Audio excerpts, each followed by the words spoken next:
Quanto mi si dia.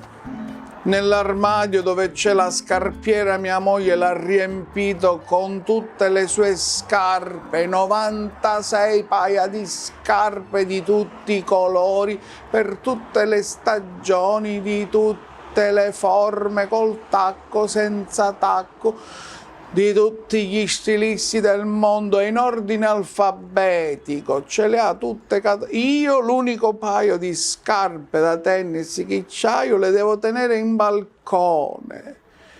Picchi fanno puzza, in casa non si tengono. L'altro giorno ha piovuto, si bagnarono tutti e si sono strette di 2 misure, non mi venno più.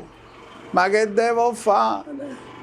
Ora ne esco coi ciabatte, a mia misidia.